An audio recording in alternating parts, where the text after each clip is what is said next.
In the heart of southern Africa, surrounded by rolling hills and silence, lies a stone city that once ruled an empire.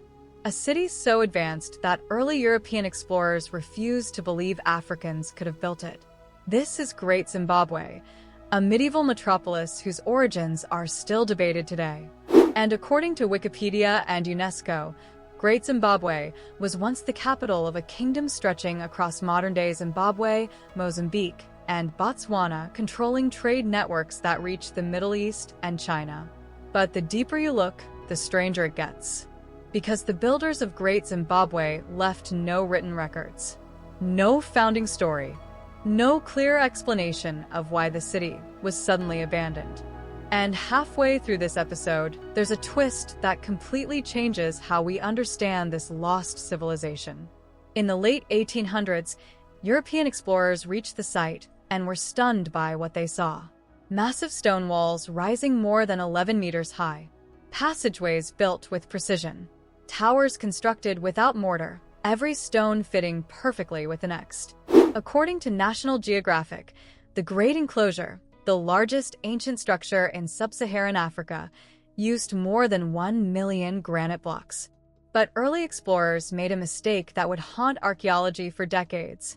Instead of studying the site objectively, they insisted it must have been built by outsiders, the Phoenicians, the Arabs, even survivors from the biblical city of Ophir. It took nearly a century before researchers finally admitted the truth. The builders were African, specifically the ancestors of the Shona people. But the real mystery wasn't who built it, it was how they built it. Archaeological research cited by Smithsonian Magazine shows that Great Zimbabwe was not a single structure, it was a sprawling city covering nearly 720 hectares.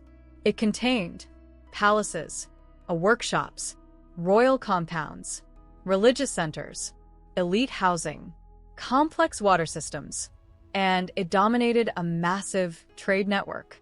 According to the New York Times, archaeologists have found Chinese porcelain, Middle Eastern glass beads, Indian cotton, and coins from as far away as Persia inside the ruins. This wasn't an isolated kingdom. It was an economic powerhouse. But something about the architecture stands out. The walls curve and spiral. The towers appear symbolic, not defensive. And some areas seem deliberately left untouched, as if the layout represented spiritual beliefs we still don't fully understand. Then carbon dating revealed something unexpected. For years, historians believed Great Zimbabwe flourished for centuries before declining slowly. But according to a landmark study published in Antiquity, new dating shows that the city grew incredibly fast, reaching its peak in a single explosive century. And the twist is this. Great Zimbabwe may have collapsed not because it declined, but because it grew too large. Archaeologists found evidence that population surges strained the environment. Cattle overgrazed the fields. Forests were cut for construction and fuel. And water sources began to dry up. A thriving empire, undone by its own success. If you missed that, rewind 20 seconds. It completely reframes the story of Great Zimbabwe. This wasn't a city that faded. It was a city that burned too brightly. Despite the silence in written records, the ruins reveal details the builders never wrote down. Excavations documented by the University of Cape Town uncovered iron smelting furnaces, artisan complexes, stone patterns suggesting elite hierarchy, artifacts tied to ancient trade guilds, ceremonial objects linked to early African spiritual traditions. They also discovered that Great Zimbabwe was connected to its surroundings through carefully planned routes, controlling major trade pathways for gold and ivory. But the most mysterious structure remains the conical tower inside the Great Enclosure. No one knows its purpose. Some theories say it symbolized grain storage. Others suggest it represented authority or spiritual power. Some believe it was a monumental shrine tied to ancestral worship. Even today, archaeologists agree on very few things about the tower, except that it was central to the life of the city. Which leads us to one question. If a kingdom powerful enough to control global trade routes left almost no written history, how many civilizations do you think disappeared before we could record them? Comment. More than we'll ever know if you think we've only scratched the surface of human history. Great Zimbabwe challenges assumptions about Africa's past. It shows that advanced urban civilizations thrived south of the Sahara long before European contact, that Africans built monumental architecture, controlled global trade, and developed complex cultures. But it also reveals how fragile historical truth can be. For decades, political agendas warped the story of Great Zimbabwe.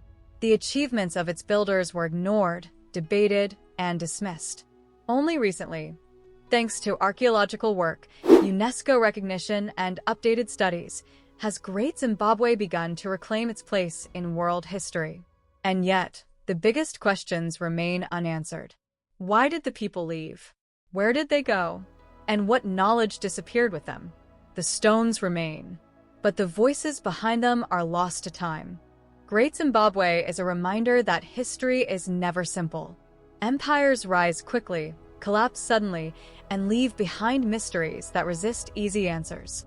If stories like this inspire you, lost cities, forgotten kingdoms, ancient engineering, then stay with the series.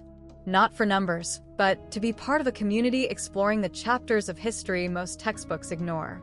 New episodes of Hidden Chapters are coming, and the next one takes us somewhere even older and even stranger.